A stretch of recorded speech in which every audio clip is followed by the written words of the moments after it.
Good afternoon, everyone, and welcome to this meeting of the South and West Plans Panel. My name is Councillor Paul Ray, and I will be chairing today's meeting. Can I remind everyone that today's meeting is being live streamed on the Leeds City Council YouTube channel so that the public can observe the meeting without the need to be present. Can I also remind members of the public present that this is a formal meeting. Whilst we welcome your attendance, we ask that you do not approach members of the panel during the meeting and that the proceedings are observed quietly without interruption. If this is not adhered to, you may be asked to leave and the meeting will be suspended whilst this is facilitated. South and West Plans Panel deal with applications from the south, west and north, west and west of the city. The aim of the panel is to hear all the relevant information from applicants, members of the public, council officers to help members of the panel make their decision. Can now I invite members and officers to introduce themselves and mute your microphone once you have introduced yourself. If I could start from my left, please. Stephen Wilkinson, Principal Development Management Planner. Good afternoon, Ahmed Hunaidi, Senior Highways Officer. I'm Simon Croft from the District Valuer Service. Good afternoon, everybody. Councillor Zara Hussain, Roundhay Ward. Good afternoon, everybody. Andy Parnham, Armley Ward. Afternoon, Councillor John Garvani, Horsforth Ward, and I'm substituting for Councillor Ray Jones. Good afternoon, everyone. Councillor Killamanaka for Bermontoffs and Richmond Hill. Afternoon, everyone. Councillor Andy Roundtree from Kirkstall Ward. Good afternoon, Happy New Year. It's Councillor Mahaley France Meyer from Old Town and Mean Ward.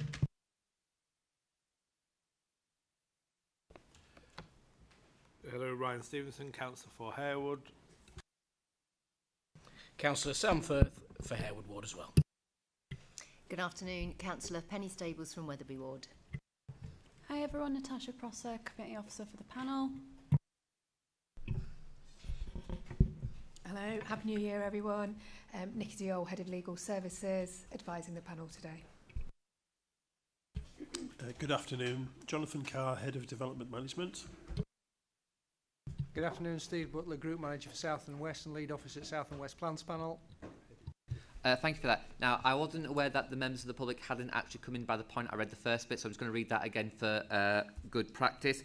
Can I remind everyone today that today's meeting is being live streamed on the Leeds City Council YouTube channel so that the public can observe the meeting without the need to be present. Can I also remind members of the public present that this is a formal meeting. Whilst we welcome your attendance, we ask that you do not approach members of the panel during the meeting and that you, I've lost where I am now, during the meeting and that you observe quietly and without interruption. If this is not adhered to, you may be asked to leave the meeting and the meeting will be suspended to facilitate this. And I'm Councillor Ray and I'm the chair of the panel. Could I now ask the clerk to go through agenda items number 1 to 5, please? Thanks, Chair. Agenda item 1, there's no appeals. Agenda item 2, no exempt items. Agenda item 3, no formal late items. Agenda item 4, members at this point to declare any interest that you may have. Take that as known, thank you. Agenda item 5, apologies have been received from Councillors Anderson, Finnegan and Jones, and substituting we have Councillors Stevenson and Gavani. Oh, exempt material?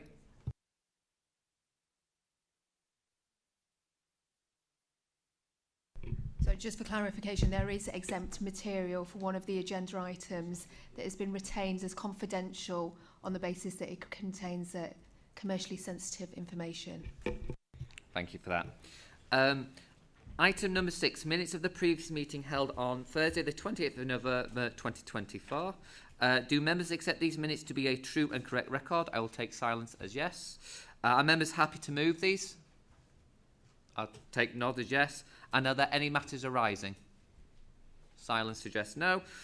Moving on to item number 7 then. Demolition of the existing building and construction of a new building for residential use class C3, provision for internal roads for vehicular and pedestrian access and servicing, car parking, landscaping, a substation, new pedestrian infrastructure, modifications to existing vehicular and pedestrian access.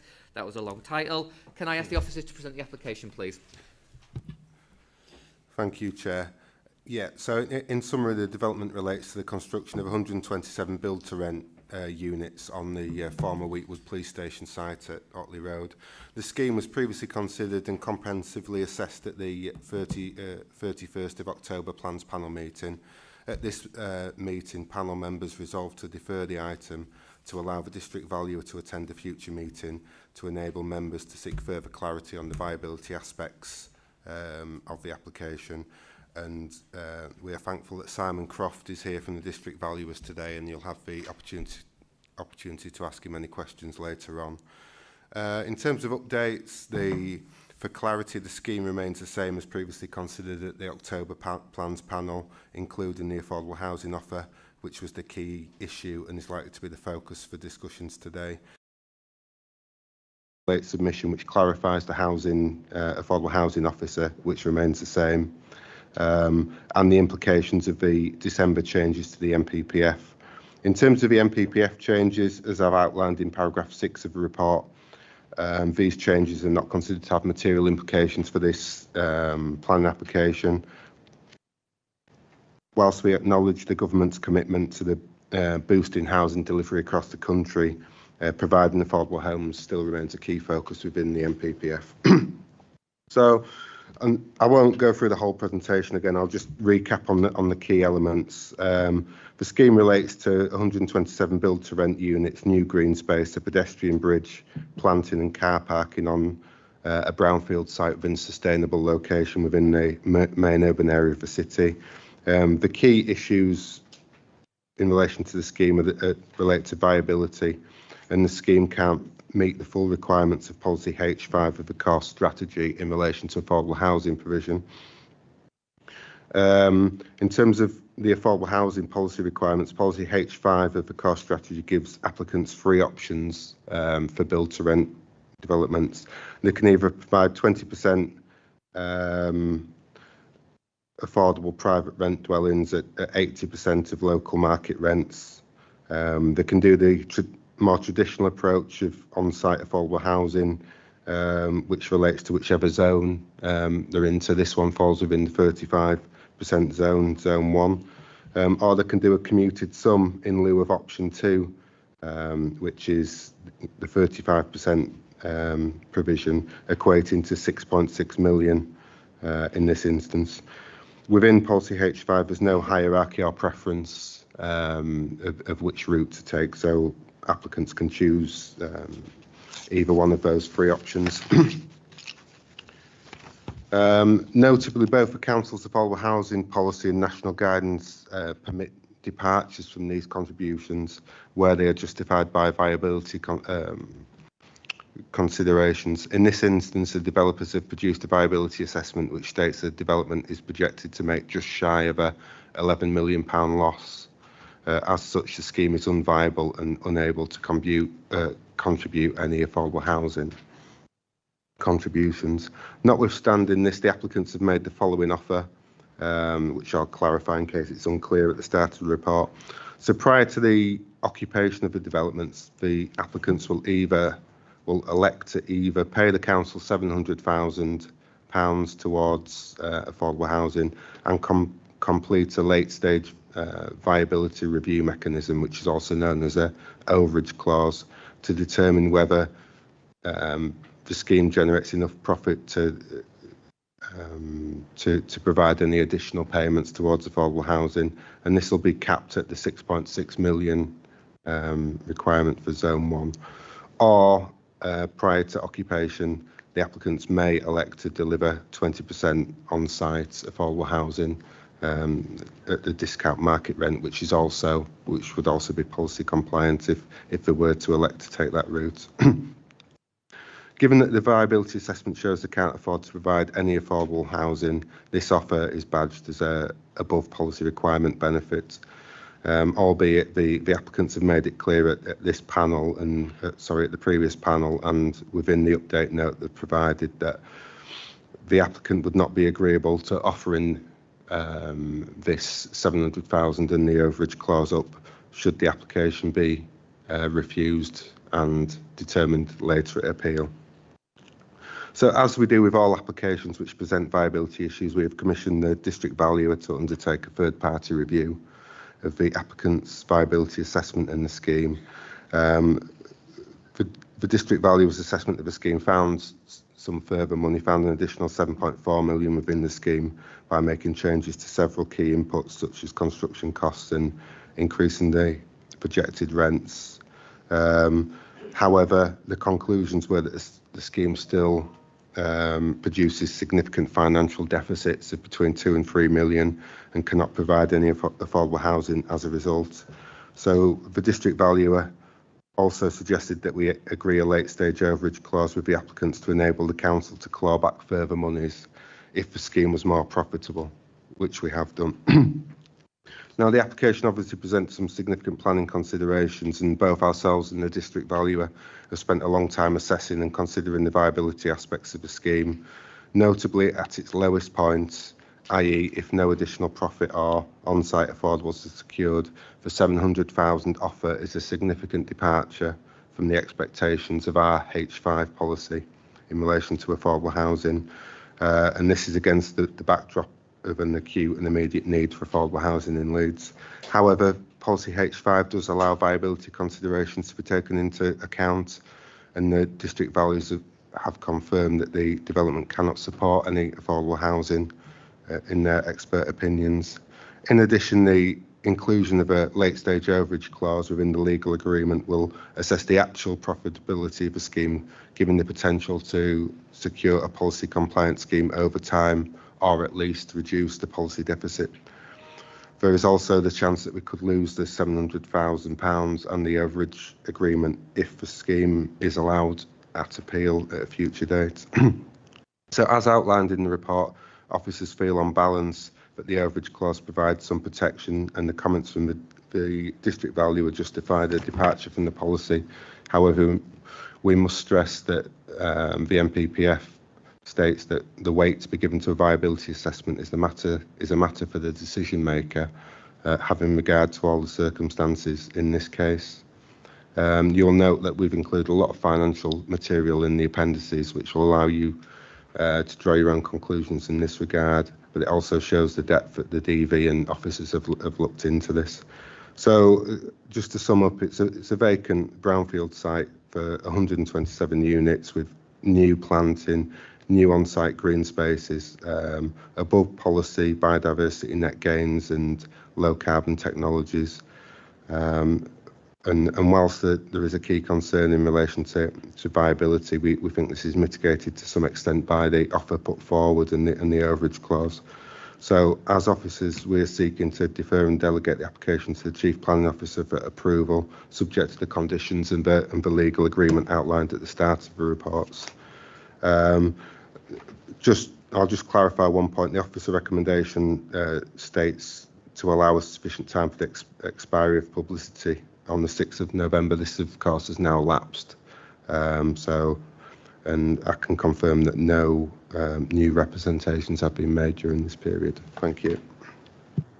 Thank you very much for that. Now, there are no speakers permitted on this application, so we'll move straight to questions to officers. Do I have questions to officers? I'm sure there's going to be some questions for the district valuer, since why we're mainly here. So, questions. Councillor Stevenson. Steve, can you just clarify a couple of points that you just made there? So, did you say that the offer of the £700,000 contribution, which is 6 million short of what is required in the MPPF, the core strategy is what? Okay, yeah. So you said that offer, although it's £6 million short, the offer's made, but the threat is that if we refuse it, that offer, when it goes to appeal, will be taken off the table. Did I follow that correctly? Yes, in short, that's correct. Yes. Okay. And in terms of Class C3 and its use here, so if we give permission today for this and they're 127 build-to-rent properties, what stops them just being sold at a future time on the open market as freehold houses? Is there something that means they'll forever have to be only rented properties, or can they be owner occupied at some point? Yeah, there's clauses in the legal agreement which require them to be built to rent for a specific period. I believe that's 20 years at this moment in time. If they break that clause, there's financial penalties. But yeah, it's not in perpetuity, but it's for a significant period of time. Any follow-up? Councillor Rowntree, and then Councillor Stables, and then Councillor Parnham. Thank you, Chair. I'm wondering whether there is any possibility that if we were to approve this, we might be setting some kind of precedent for determining large applications like this, and find ourselves in circumstances where, based on the precedent, each time we go through a sort of process of ad hoc negotiation to determine the level of affordability. I think what I'm really wondering is, we have a sort of we have a policy here. I'm just sort of wondering, with considerations of viability, is the policy viable, or are we going to have to sort of jump through these hoops for successive applications? Is that something that officers could address? I mean, in terms of a precedent argument, each application will have to produce a very detailed, its own financial appraisal, which will have to hit all the key inputs that the district valuer wants, and it will be double checked. But from a policy compliance point of view, I think this is the first build to rent scheme of this scale that we've seen this far out of the city. So in terms of testing whether the policy is viable as such, you know, this is essentially our first go at it. And from a policy point of view, when they tested the viability of the policy,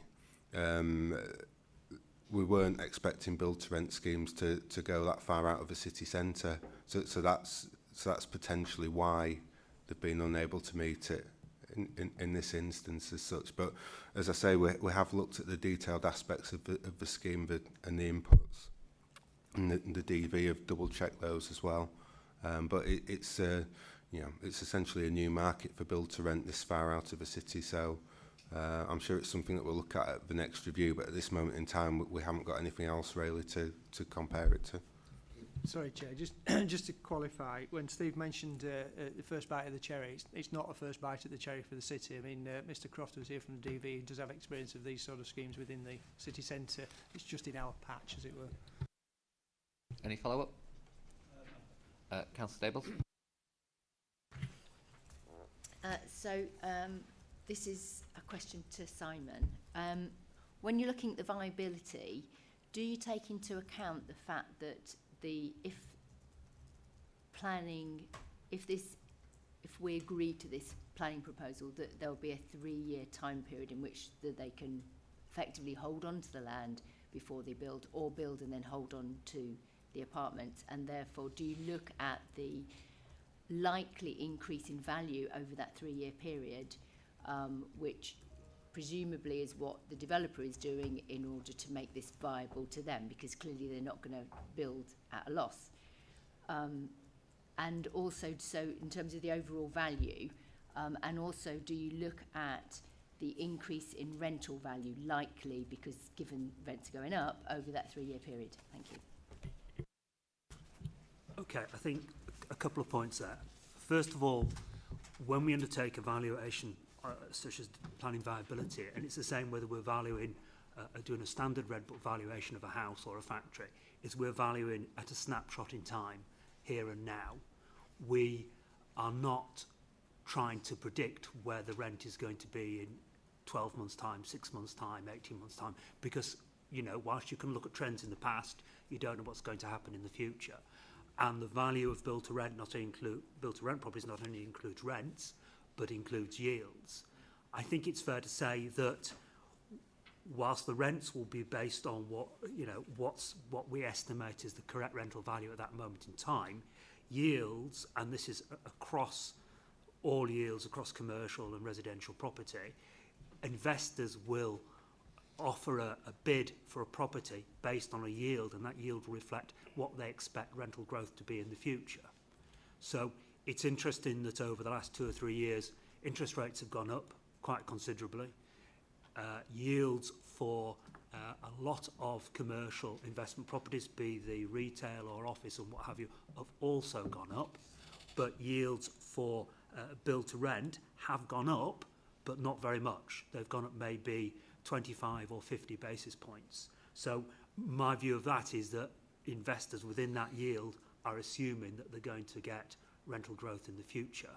So from a point of view of evaluation now, that yield that we're using probably reflects the fact that they think they're going to get growth in the future, because these are very low yields compared to other property investments. And at the same time, you've also got to bear in mind that the side of it is, and the large element here is cost. And, you know, we've seen a dramatic increase in build costs over the last 3 or 4 years.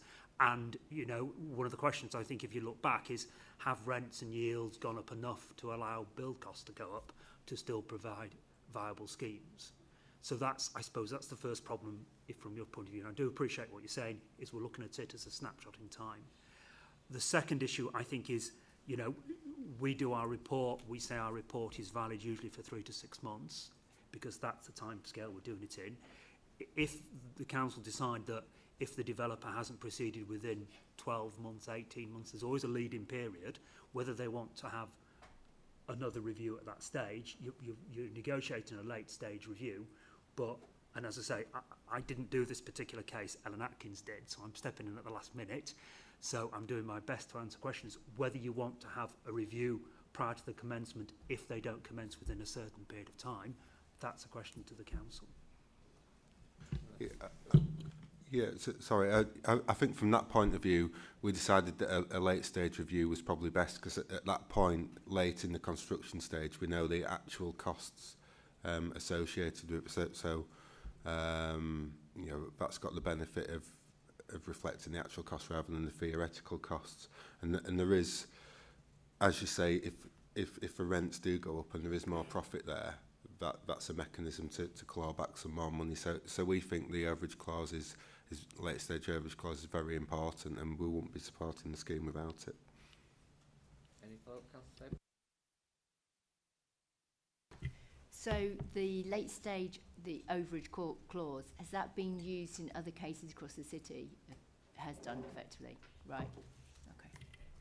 Can I just give you some assurance? The overage clause is a very standard approach where there's viability in cases like this, because when the DV is providing their analysis, it's all based on presumption and figures at that stage. So that provides a safety net almost for us as a council to ensure that there's a later stage, we've got the actual figures of build costs, and then we'll know at that point whether actually they can deliver something that's policy compliant. So it's used consistently across the country. And it's a very well-trodden path. Sorry, just to come back to say, just to clarify in terms of what point that kicks in. So if they don't, because clearly they can hold on to this planning permission for 3 years. Yes. So would we hang on to do that to the point where they actually started the development? So in terms of the trigger points for the overage clause, we're saying no earlier than 6 months prior to the practical completion of the development. So it's close to the end of development where we're going to know the full costings, you know, without allowing them to occupy it before we know what sum we're getting. I mean, there is some flexibility about when they pay it, so we're saying payment no later than 75% occupation, but we'll know what sum we're getting prior to occupation. So I think the difficulty is, Councillor Stable, is that there's a further, if members were to accept the recommendation that's in front of you today, there is a further negotiation to be had to make sure that from our point of view as the council, we have a security that the overage clause captures everything that we want it to capture. So that's another discussion to be had at the point we actually finalise the details of section 106.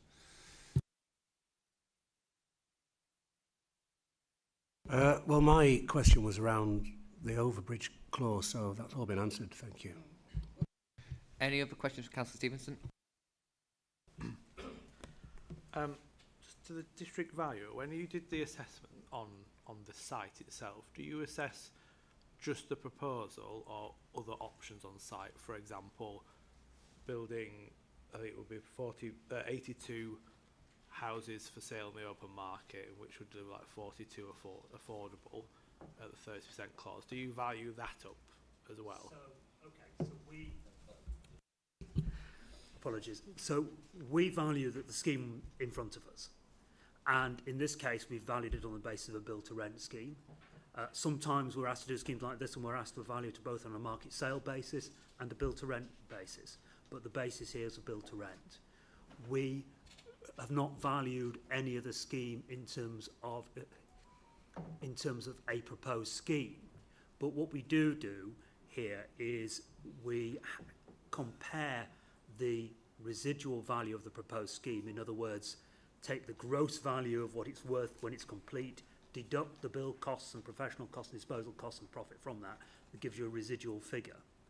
And we then compare that in a line with guidance with a benchmark land value. And this is a level of value that we consider that you have to achieve to incentivise a landowner or an owner of a building to dispose of that property on a basis of a change of use to residential.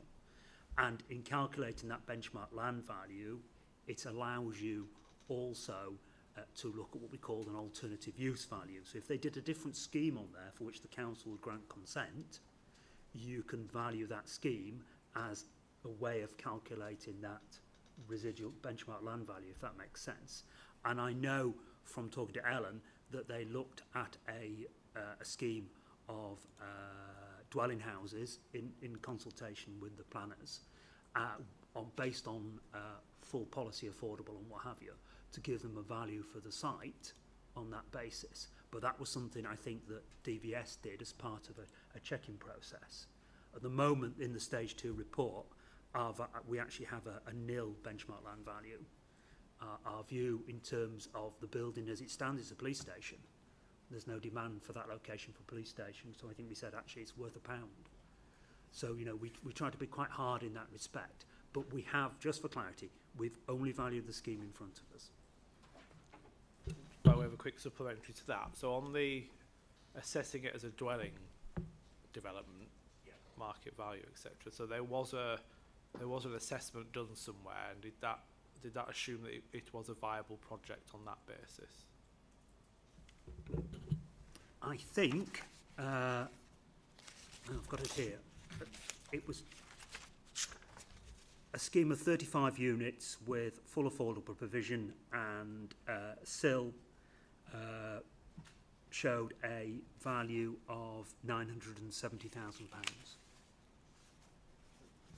Sorry, Simon, you might not be aware of this as well. I did get Ellen to check whether the scheme as it is as market housing would be viable as such, and it came to a similar conclusion, because you've got the different profit levels associated with with market housing.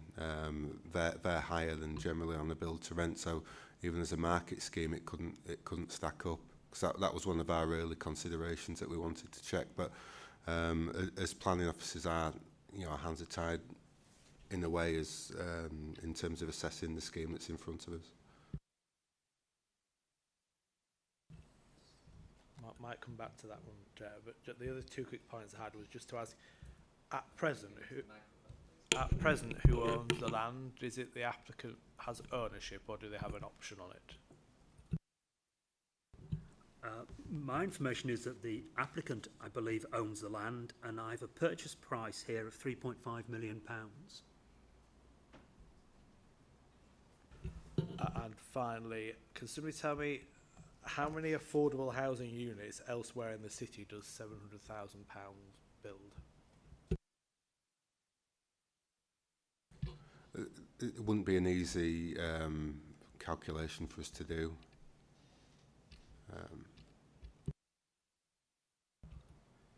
We've got a white paper coming to council saying the council's built 1,600 affordable homes recently, so we must know how much it costs us to build an affordable home on average somewhere. Well, we know the 700,000 is roughly 10% of the requirement, the 6.6 million requirement. So that 6.6 million requirement is on the basis of 35% of 127. Any other questions? Okay, moving to comments then, please. Comments? Got Councillor Parnham. Taking everything into consideration, I'm minded to agree to this. I think it's pragmatic, it's a good scheme, good quality housing, and although it's not ideal, from a point of view of the finances for the city, I'm assured from the overbridge that we'll be able to claw some or most of that back. Councillor Stevenson and then Councillor Staples. I'll take the opposing view, Chair. Just on the discussion we've just had on balance, I think what didn't help was the opening remark of the threat that's on the table. That was not a good tone to start on, I think. But just looking at this in general, what we're being asked here is effectively, policy requires us to take one of three options in terms of the affordable housing.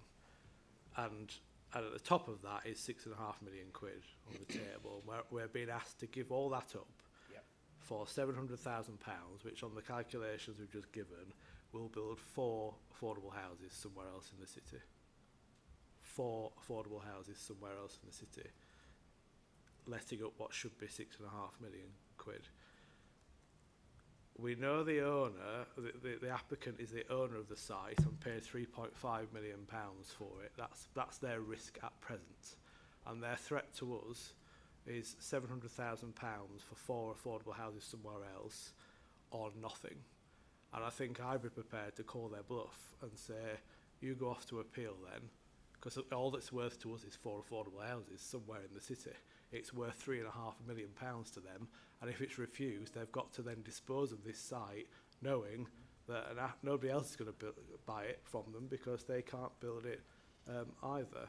I think what would have been useful is to know all of the other options on the site. If they could have put different dwellings on it, and we might have had a better negotiation around the number of affordable housings there. We might have had a discussion around whether it should be 35 or 15 to help get it across the line. But if what we're being asked is to take a measly sum for 4 council houses somewhere in the city with the threat on the table, I think I'd be prepared to call their bluff and say, you go off and try and get a better deal somewhere else then. Any other comments? Yeah, Councillor Rountree. Thank you, Chair. I have some reservations, but I am minded to support the application. I do. My reservations are about the sort of the levels of the unknowns here, and it does seem that we are in some ways taking a stab in the dark and going a long way from the policy that we've laid down. And the sort of instinct is, what is the point in us agreeing and having these policies if we don't follow them? But having sort of, listened to what people have said today, I thought it was important actually that we did hear from the district valuer, and particularly because of the new features of this case. As we've said, this is the first time that we've considered a large buy-to-rent scheme outside the city centre. But on the basis of the officer's recommendation, and clearly that this has been gone into detail, I think there's sort of clear professional expertise giving a steer that this is something that we ought to accept, and I'm minded to act accordingly based on that. Thank you. Any other comments? Councillor Stables? I think it's been really difficult for all of us because we aren't able to follow the policy, and I think that's what makes it really difficult, because we have a policy and we just can't follow it. I do think it needs reviewing, given what we said today, that it's not made for, there isn't really anything in policy that applies to build to rent in the outer areas of Leeds currently, and we can see that that's the issue here. Having said that, I do think it's a really good development. When we looked at it previously, we've said, you know, it ticks all the other boxes. It is sustainable. I think it will be a really good place to live. And I I'm hesitant about it because of all the things that have been said here about the policy. But I do think that given that we have used the overage clause elsewhere in the city successfully, I think I feel reassured that given that we won't be looking at it until 6 months before the completion of the properties, at that stage we'll know what the value will be. At the moment we don't, it's all an unknown. But I think if at 6 months before they complete the development, new calculations are done and the valuation is, reassessed, and at that stage, we can only hope that the value is increased and we will get more, a bigger proportion of the 6.6 million to enable us to build more affordable homes. So, on that basis, I think I'll vote for. Any other comments before I do my comment? No. So, I think from my perspective, I just want to clarify, because there seems to be some slight misunderstanding. The overreach clause is a well-established process which effectively allows this, if there is an agreement that the site is unviable, to meet our policy terms. However, I will agree with something Councillor Stevens has said. I do believe it's professionally discourteous to basically threaten the local planning authority. And I would suggest to the developer and its applicant and its agent in future to treat this local authority with a degree of respect and not believe high-handed threats of removing sums is an appropriate way to deal with us. On that basis, can I ask for a proposer either for the officer recommendation or otherwise, please? Can I have a seconder, please? Just to sum up before we go to the vote, we are going to be voting on the recommendation put forward by the officers. Are we all clear on that? All those for? All those against? And any abstentions? Thank you very much. You want to quickly sum up, please, Steve? The motion was put forward by Councillor Garnis, supported by Councillor France Mayer, and it supports the officer recommendation for approval subject to the Section 106 agreement. Thank you. Thank you very much for that. So moving on to item agenda number 8, change of use of the former children's home to former 30 dwellings, C3 use class, alterations including part demolition, part 2-storey, part 3-storey extension, EV car parking, cycling parking, junction and access alterations and landscaping works at the former St Margaret's Children's Home, 29 Moor Road, Headingley, LS6 4BG. I love these long titles. Could I ask the officer to present the application?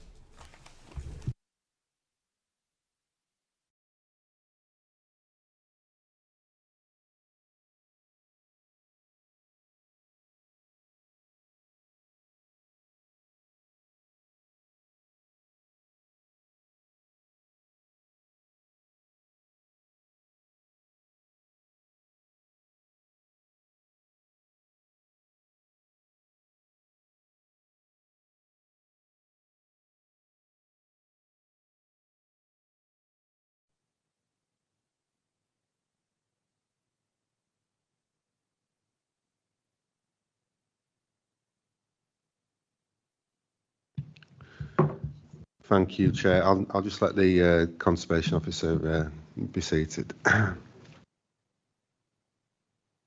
This application relates to the change of use of a former children's home to form 30 new dwellings with alterations including part demolition, part 2-storey, part 3-storey extensions,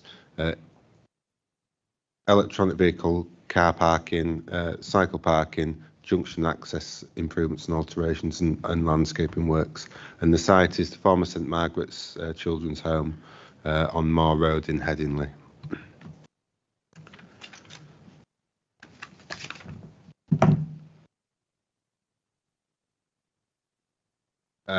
So this is the boundary of the site. That's not very clear. I'll show you it better on the aerial in a minute. But as you can see, the site doglegs to the north there, so it extends towards some residential properties there. This is a better picture here. So you can see there's 2 villas there either side of the red cross I've put on the site, and the site comes all the way to Moor Road to the front of the site. The big building to the right-hand side there is the Masonic Hall, and that's Grade 2 listed. The site's situated within a largely residential area, and you can see some more modern residential brick-built and render properties to the east and north. These actually fall just outside the conservation area, so the site and the land to the south and west is within the Far Henley Conservation Area. You can see the substantial tree cover on the frontage of the site there, and you can see an existing access point into the site at the bottom right-hand corner there, marked on the Google Maps. Moor Road situated to the south of the site, and that extends westward. So if you keep going west there, you'd come to the former Brian's fish and chip shop there. And Cottage Road is just to the south of the site there. So there's the Cottage Road Cinema there.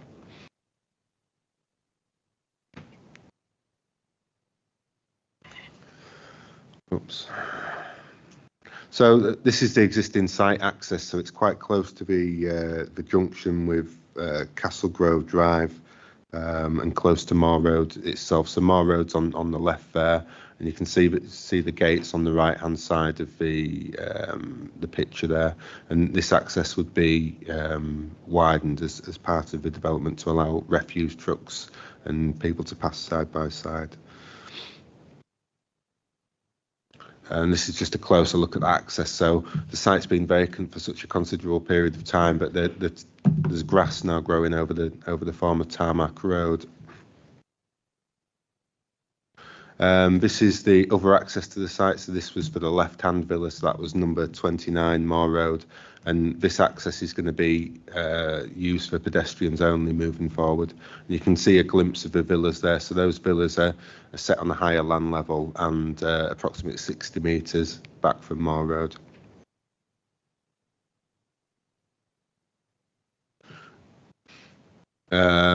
This is a picture from the front of the villa, so you can see the garden set into the villas on the frontage. You can see the trees to the right, and the villas have been boarded up for a considerable time now, since about 2011, and they were vacant prior to that as well. This is just a closer picture. So that extension to the left-hand side there is one of the unsympathetic extensions, which is going to be demolished and rebuilt with a hip roof, which I'll show you. But it just shows you the relationship with the western side boundary. This is the right-hand villa, just from the garden setting again, looking upwards. And this is looking out towards the rear, so the residential properties to the rear. So there is a tree belt as such at this point, and this is the northern dogleg aspect of the site boundary. And then this is a further look towards the rear. There you can see the more modern residential properties behind. This shows some of the state that the existing exterior's in. You've got the later unsympathetic additions there on the left-hand side, the render ones, which are going to be demolished. This is the east side of the right-hand villa, so this one's adjacent to the listed Masonic Hall. And then this is the same elevation again, just looking down. So there's a historic car parking area in this location. You can see the residential properties just behind there. And that's just a closer look at those residential properties. And you've got the stable block and coach house, which is part of the original late 19th century development on the left-hand side, which is going to be retained. There's an existing link extension between the two villas. So whilst there were originally independent villas, there has been a historic link there. So it's a dilapidated single-storey flat roof link at the present time. This is a look in between the two villas, so you can't quite see the left-hand villa there, but you can see a key copper beech tree in the middle there, and that's going to be retained as a key part of the new development. And this is a look from the villas downwards towards Moor Road. So, you know, whilst there is a significant level difference between Moor Road and the villas, there's areas of plateaus within the sites. And obviously the garden settings are a key positive aspect of the existing site. This is a view from Moor Road. So on the site visit today, we actually stood in this position and looked across. So this photo was taken just before Christmas at the height of winter when the trees are in leaf. So you struggle to get long range views into the site. You can glimpse the villas and areas, and it's just to give you an idea of how visible the site is from the public roads.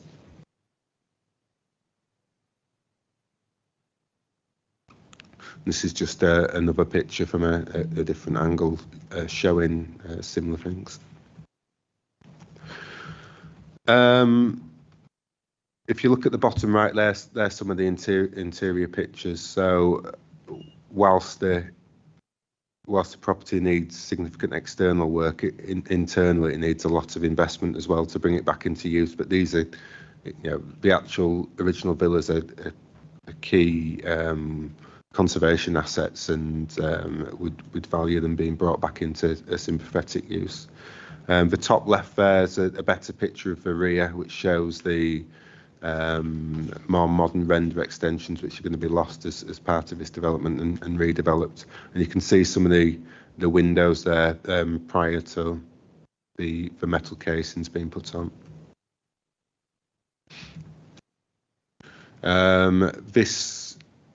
This plan here shows an outline of the 2015 permission.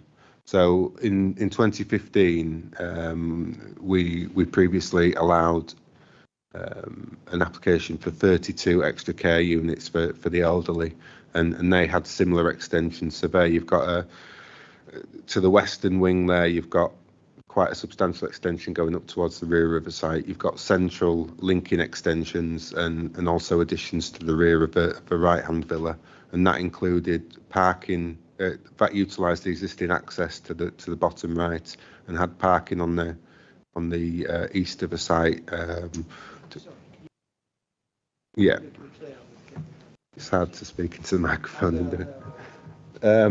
Yeah, so this utilised the existing access here, and then you had some parking down here, disabled parking to the front, and the parking area to the side there. But you had these long, that's the original villa there, and you had these quite significant extensions going to the rear, a two-storey link in here, and extensions to the rear of the right-hand villa as well.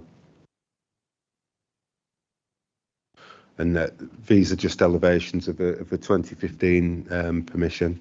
So that there's the front of the right-hand villa, and the extensions stepped down as they went further back into the site. And again, that's the front elevation of the left-hand villa, and that's the extensions going towards the rear of the site, noting the amount of windows that are in that western elevation there. And this is the front elevation and the rear elevation of what was approved in 2015. So that was actually considered at panel as well, and eventually approved. But there was quite a substantial flat roof two-storey link extension, and to the rear it was flat roofed as well.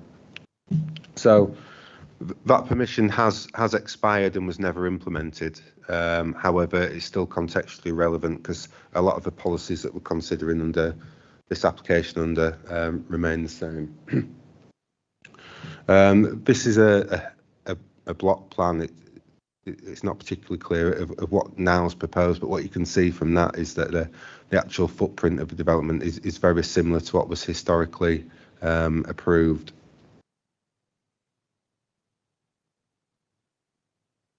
This plan here outlines the demolitions. So the dark lines are what's been retained. So they're largely the original late 19th century villas and the coach house to the rear, and the later unsympathetic additions are being demolished.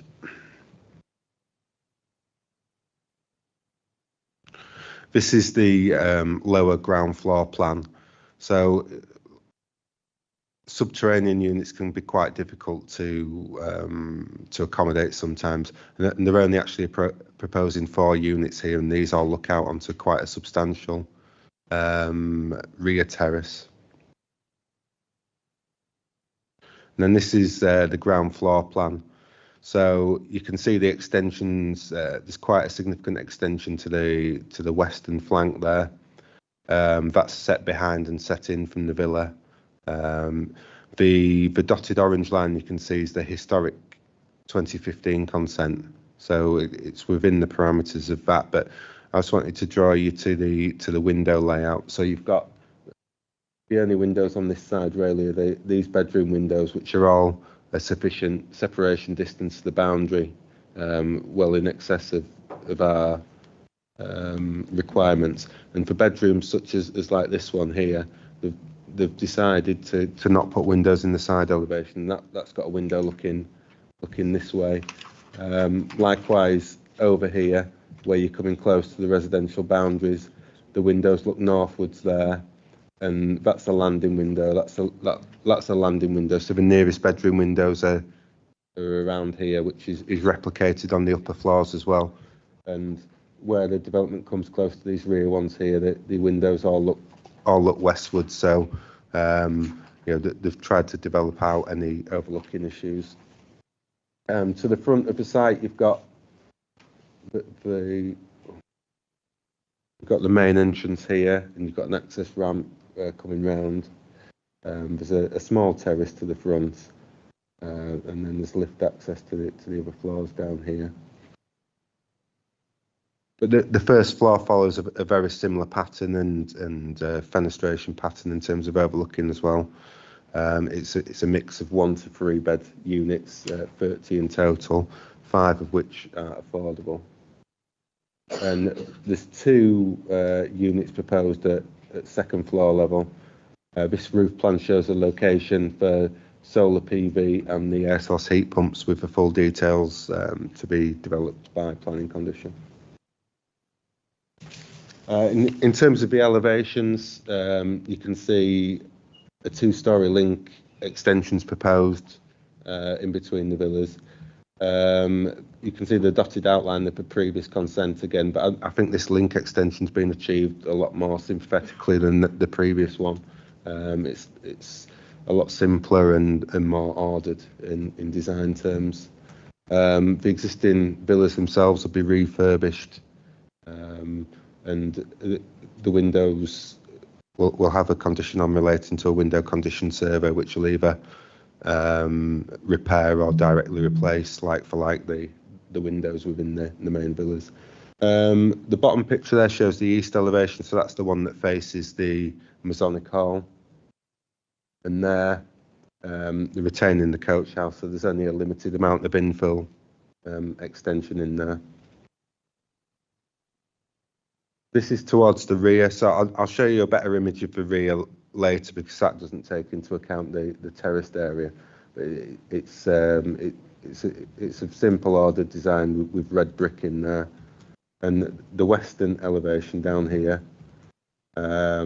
this is the one adjacent to the trees.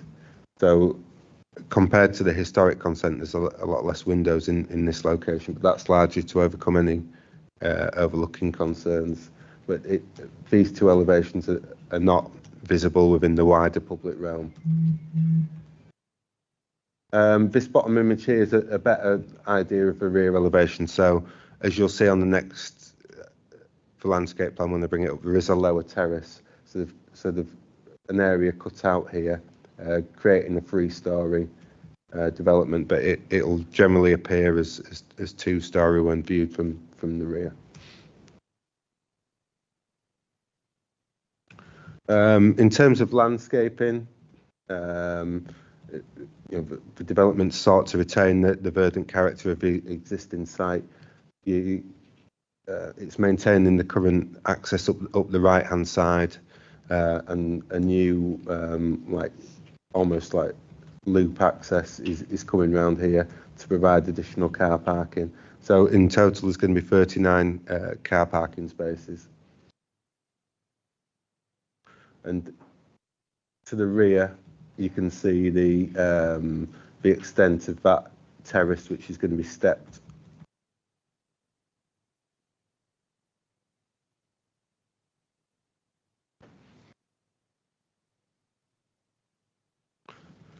You might have to just manually do the next one, please, Dan. These are the computer-generated images. These give you a better picture of what it might look like in reality. There you can see that the two-storey link, which is quite well set back from that right-hand villa. This is the right-hand villa looking eastward. So this is the side that faces the Masonic Hall. This is looking towards the rear of the site.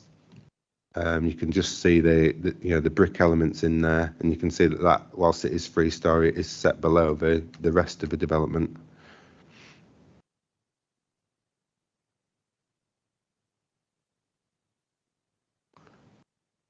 And this is an image looking the opposite way to the rear. So you can see those blanked out windows to the right to prevent overlooking. But as I've said, this elevation is not widely viewed within the public realm. I'll just leave it on a better picture. So all the plan considerations have been laid out in the officer report. The principle of development is acceptable, being a brownfield site within a sustainable location. It's also within the SAP on the basis of the previous extent for the extra care use, with a capacity of 32 units. It's policy compliant in terms of the separation distances, the affordable housing provision, green space provision, climate change policies, and BNG. Obviously, it's within a sensitive location from a heritage perspective, being within the Far Headingley Conservation Area and adjacent to a Grade 2 listed building, and the existing villas and grounds are acknowledged as positive aspects of the conservation area, in particular the garden setting. The general design of the development is considered to be acceptable, and the architecture and the new build elements has been left simple to allow the main villas to be the focus of the development, and consider it to be an improvement on the 2015 scheme. As noted within the report, we've acknowledged that the parking to the front of the scheme will have an impact on the garden setting of the villas, and the extensions are of considerable scale. However, we think the benefits of the scheme, in particular for demolition of the unsympathetic later additions, the restoration and repair of the villas, and bringing the site and buildings back into a long-term sustainable use, at least balance these negative aspects and result in a scheme that at least preserves the character and appearance of the conservation area. In terms of highways, the scheme provides 39 spaces, which is considered to meet the parking requirements. It's acknowledged that local residents have concerns about parking and highway safety. However, we consider the current balance is acceptable. The impact on the surrounding highway network is also not considered to be significant, given that the scheme relates to 30 units, which is fairly modest for the scale of the site. And of course, there is an extant use as a children's home, which has a degree of vehicle movements with it. As such, the additional trips are not considered to result in significant issues or require any traffic calming mitigation.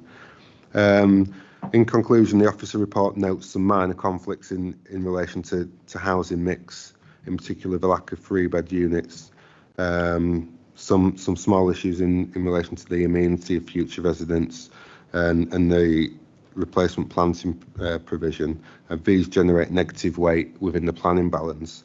However, the refurbishment and bringing back into use of the buildings in the wider site and the provision of 30 units, including 5 affordables, are considered to gain significant positive weight, which outweighs the negative aspects of the scheme. And on balance, the scheme's recommended for approval subject to the planning conditions and one of 6 requirements detailed at the start of the report.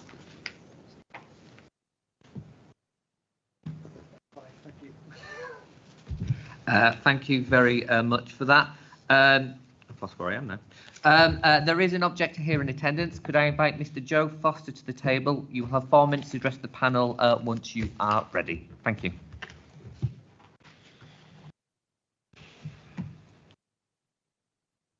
I know it's at the top, yeah.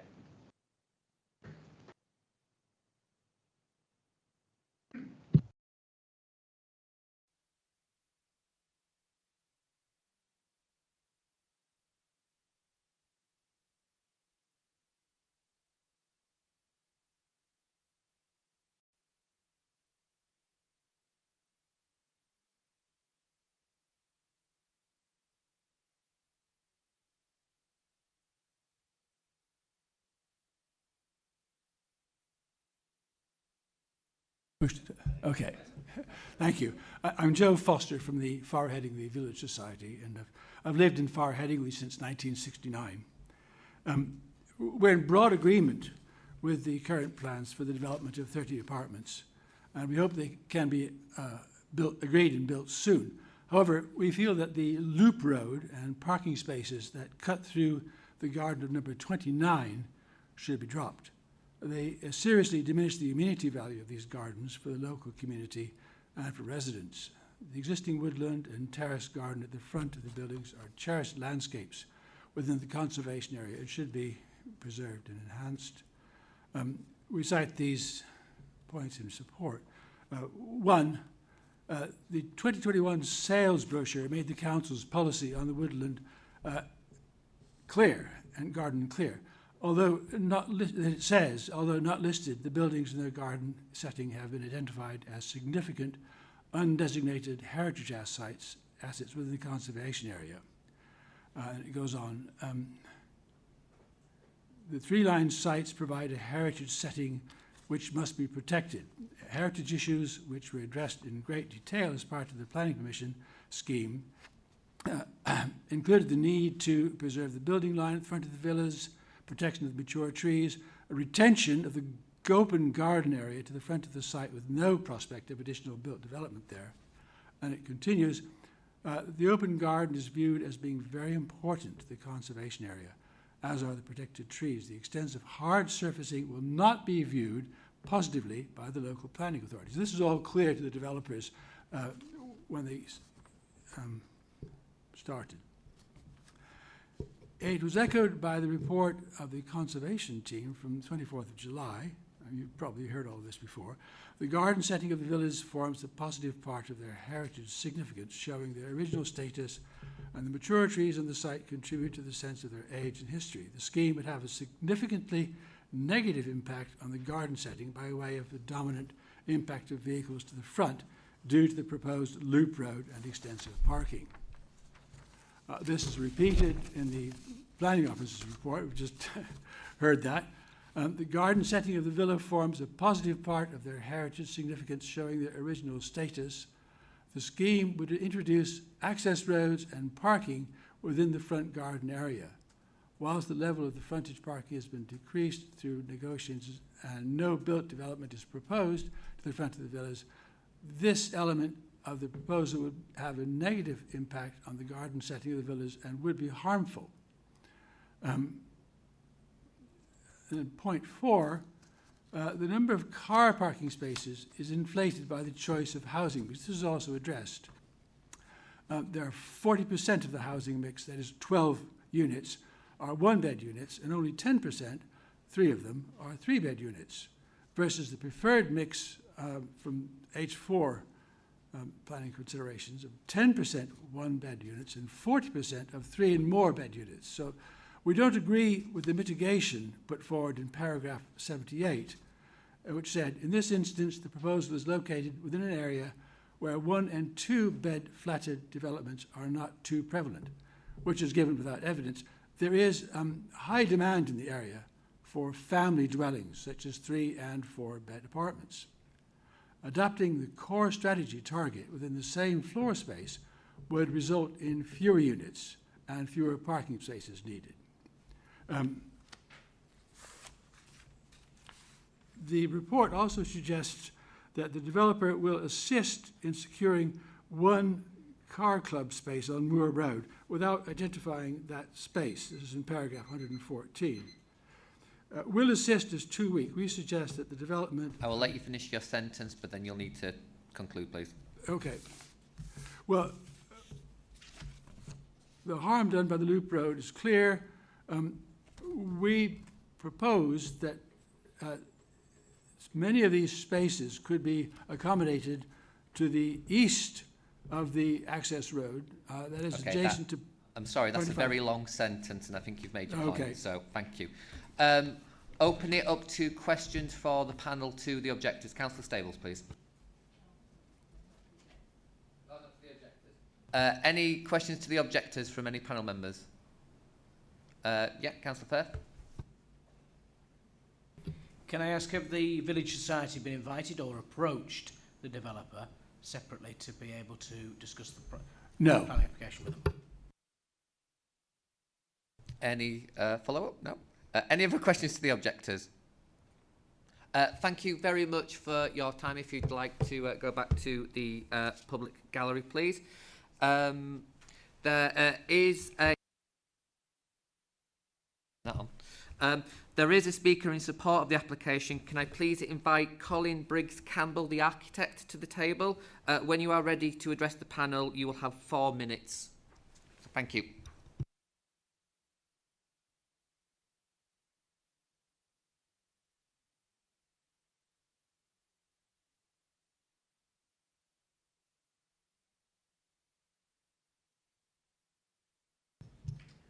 Thank you. I'm Colin Briggs-Campbell, Director Architect at Bowman Riley, and I have my colleague here today, Helen Walker, Conservation Architect and Head of our Heritage team, alongside Martin Whitaker.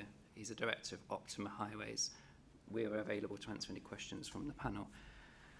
Firstly, I'll endorse the detailed considerations in the Chief Planning Officer's report and the positive conclusions and recommendations put forward to you today. During the determination process, extensive engagement with the officers tailored the design and quantum and impact, and consequently the proposal has significantly been amended and reduced in scale and quantum. In this context of cooperation, I am confident that the proposal has supported the recently revised National Planning Policy Framework and its practice guidance.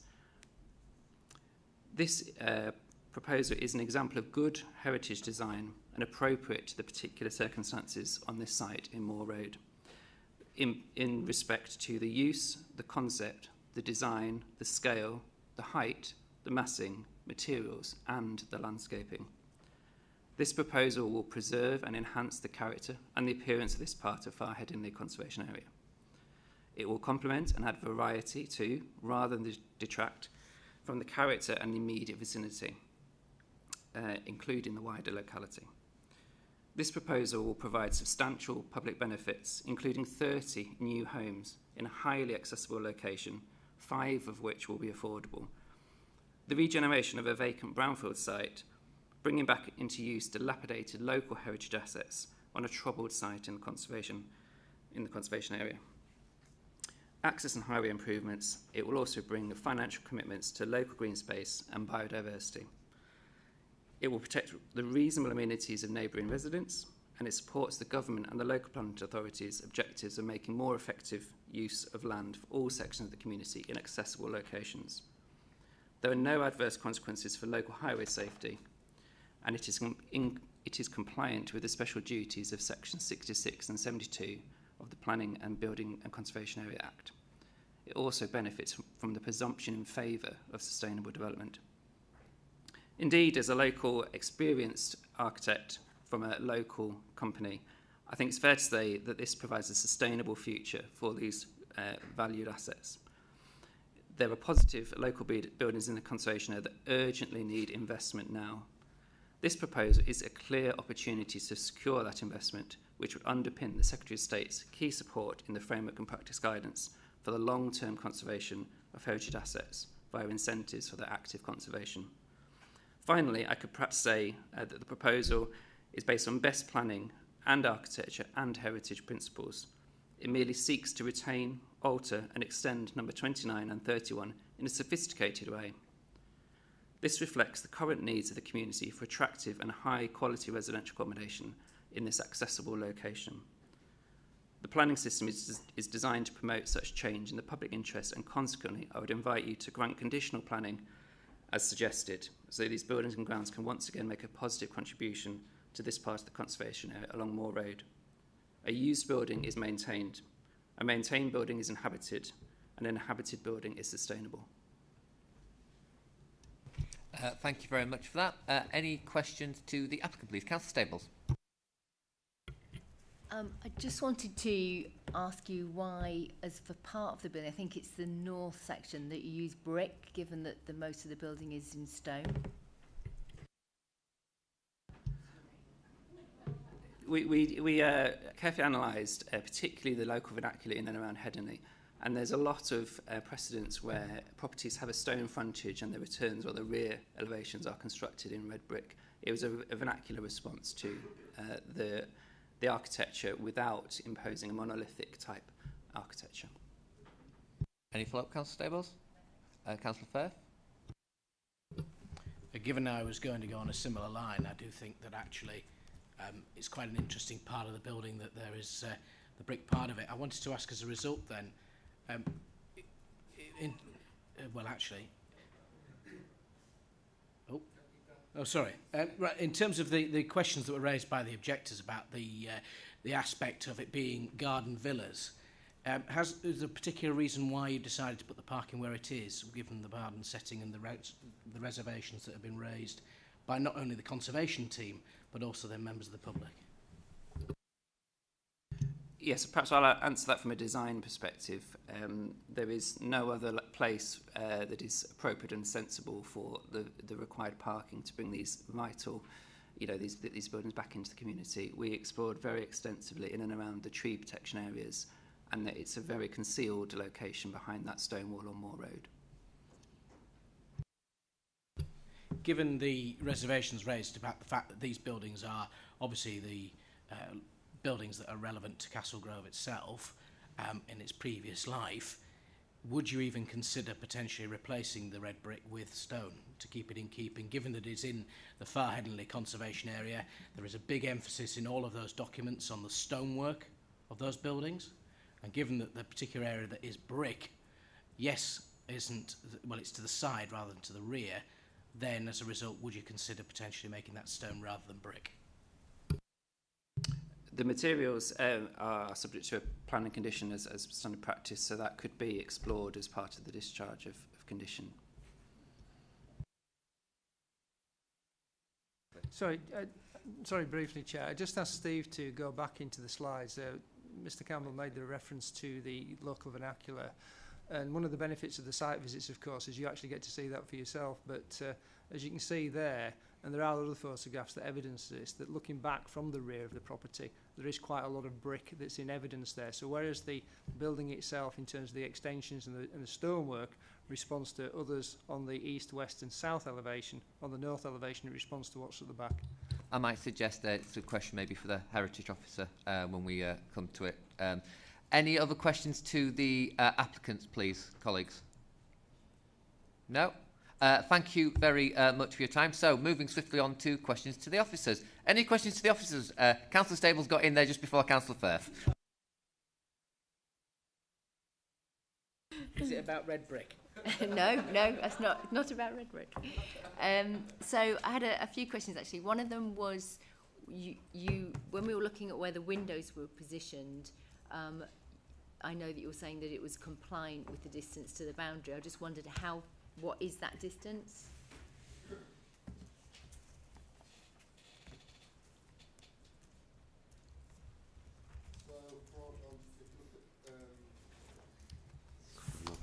If you look at page 184, that considers the distances to the boundaries. Let me just find the one on the left-hand side. So on the western side of development, paragraph 87, these windows, the bedroom windows are 9.2 from the western boundary. So a bedroom window is required to be 7.5 in the neighbourhoods for living, and it's also 29 metres from the nearest neighbouring dwelling. which is well in excess of the 18 metres we would require in such circumstances there. And to the rear, it's similar. So to the rear, there's some main rooms in terms of like lounges, living areas, and they're required to be 10.5 metres from the boundary and 21 metres to the neighbouring dwellings. And what we've got in paragraph 88 is 25 metres there to those dwellings. Any follow-up? Thank you for that. I do have another question. Given that there's a loss of 7 trees, you mentioned that it hits the B&G requirements. I'm just wondering how it does that. Does it meet the biodiversity net gain on site, or is this off site? In terms of the biodiversity net gain, that is in paragraph 106. So we acknowledge that there's actually going to be a net loss on site. The site's got quite a high baseline. It's been left undisturbed for a significant period of time. Now, this application came in before the mandatory B&G net gain, but we've still got the requirements of our G9, which still requires a biodiversity net gain, just not at the 10%. So policy G9 either lets you achieve that on-site or as an off-site sum. So in this instance, they're giving us quite a substantial amount of money, of £75,000 for 3 habitat units, which would help them to meet that policy G9. So there are new planting areas and enhancements across the site, but the actual development does result in an on-site net loss, but there's mitigation provided in accordance with our policy requirements. Thank you. So is there a photo, we looked at that photo of looking at the front of the building with the paved area in front where the parking would be. Do we have a photo of the similar of what it is now, how it appears now? To compare with what it is now to how they're proposing it will be. I think we're talking about to the east side. Yeah, so you can kind of just see it here. So if you look at that main tree in the middle there, that one's to be retained. The tree to the right-hand side there, that's one that was proposed to be lost in the 2015 permission, and that's still going to be the case. And the disabled parking area starts around where that tree is. So I'll just click to the plan.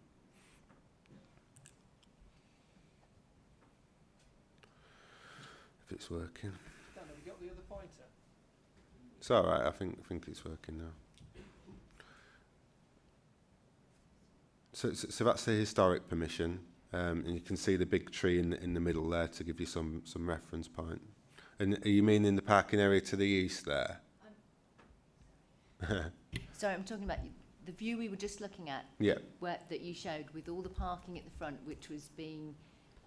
The objectors were making the point that it was the right, yeah, okay, about the heritage asset of the site, the setting of the buildings. So my query is around that really. So saying, well, what does it look like now compared to what the proposal is for it to look like? Right, okay. I might need. It's not working this time. Can you just click to the right a bit? I'm looking for the landscaping plan to start with. Yeah.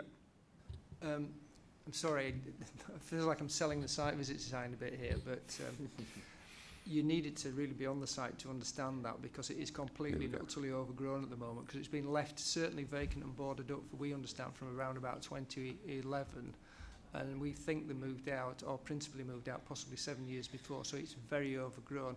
But one of the key elements that was pointed out actually on the site visit is that the bottom track you can see there that has the car parking. By the way, the track, just for your benefit, Councillor Stables, is no dig method to preserve the route systems, is actually sat at a lower level than that central green space. So although it is at the front of the property, I think it'd be fair to say, because it will be set down slightly, the views even from the street through the trees, which will still be quite substantial, will be preserved of the buildings themselves, but there's no denying there is a car parking element at the front to accommodate that. But I think if Steve continues, he can probably articulate it slightly better. Yeah, so just looking at that proposed plan there, you can see the wider extent of the garden setting. So that whole green area to the front of the villas is the garden setting, and it's the proportion that's going to be taken up with by the parking. We think we've noted within the conservation response and the officer response that there will be some harm to that. But if you're looking at that plan there's going to be a large central amenity space for the residents that's retaining a large area of the garden. The key trees and greenery directly adjacent to the stone wall to the front and to more roads being retained. So the actual proportion of you can see from that the proportion of the garden setting it's going to take up, and you need to take a view on that. But I'll just can you go to slide 2, Dan? Is that possible?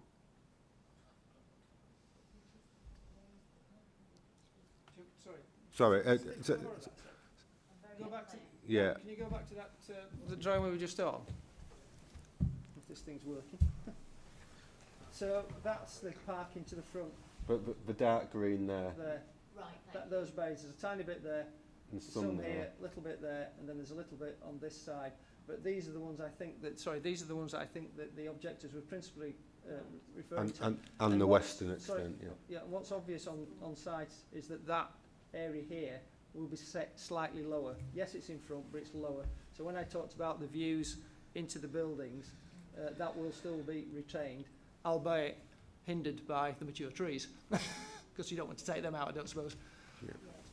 So I wasn't clear from the picture before that we were looking at. So in front, between the building and the parking area, there is still a green space. Yeah. There's still garden space there, because you couldn't really see that on that. Yeah.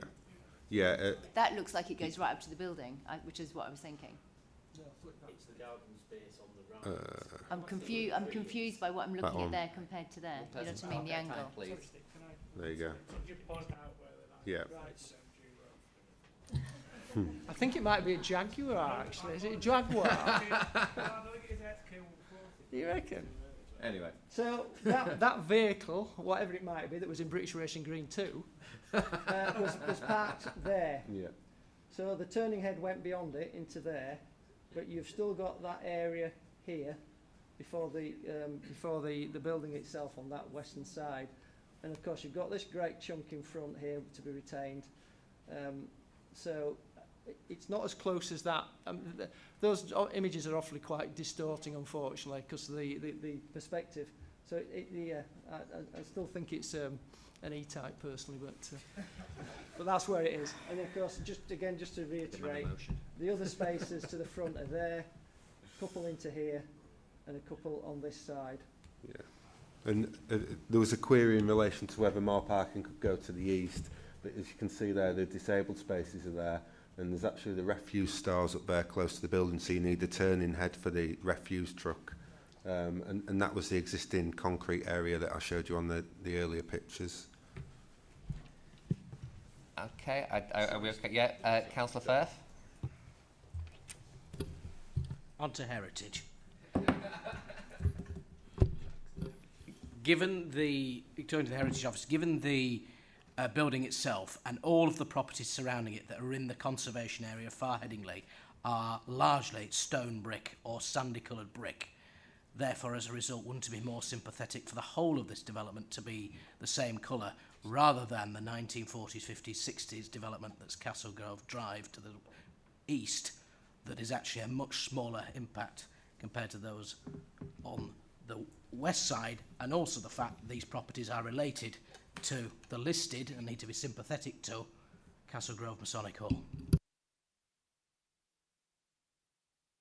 The question is there a particular reason why the authority is happy with the red brick rather than potentially considering making that entire building of a similar colour or brick?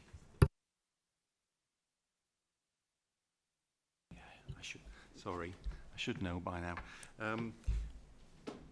Different materials have different visual weight or status, you might say. Stone is at the top and brick has a lower status. And it's not unusual from the late 18th century onwards to mix brick with stone to give prominence to the facade, which would be in stone, and to play down the outbuildings by using brick. There are instances of that in Headingley, not in immediate vicinity, but in Headingley at large. I wouldn't follow the brick that's used in the semis that we could see in the photograph. That's what I call a dirty Leeds brick. My house is made from the same material. I would specify a softer brick, a brighter brick with a lighter mortar. Are we talking red or are we talking stone coloured? We're talking red, yeah. Stone colour brick does exist, but it's usually associated with 1960s and 70s council housing. Any follow-up, Councillor Firth? I don't think I'm going to win this battle. Any other questions to the officers? Yeah, Councillor Panham. Just a quick one on refuse collections. I know you said there is a turning point, but will it be protected in the scheme so other people, residents and visitors, won't be able to park there? Yes, there is a turning head, but there's also parking spaces immediately adjacent to it, so I wouldn't envisage residents would actually park within the turning head instead of the parking spaces right adjacent to them. And the development in of itself will have sufficient parking without people needing to park indiscriminately within the site. Just to be clear, obviously we get a lot of concerned residents saying there's not been a collection, someone's parked there, so will it be quite clearly marked that it's for turning of refuse? I think the simple answer to this, Chair, is that we can talk to the applicant after this if our members are prepared to support it, to make sure there's clear signage to ensure that it's not available for indiscriminate parking. That's the easiest thing, isn't it? Any other questions to the officers? Comments? Any comments? Oh, unusually silent today. So if there are no comments, do I have someone to recommend the officer proposal? Councillor Stable, do I have a seconder? Councillor Gavani. So, moving to the vote then, I take it we all know what we're voting because it's the officer recommendation. All those for? And for good practice, all those against? Any abstentions? There we go. Yes, sum up please. Sorry, just for absolute clarity, so it is the officer's recommendations that's just been voted on, plus a condition to ensure a programme of signage to protect the turning head for refuse vehicles. Okay. Thank you. Item agenda number 9, date and time of the next meeting is proposed to be Thursday the 6th of February 2025 at 1:30 p.m. This concludes the business of today's meeting. Thank you for your attendance and contributions. I now declare the meeting closed, and could I ask that members of the public make their way out of the building? Thank you.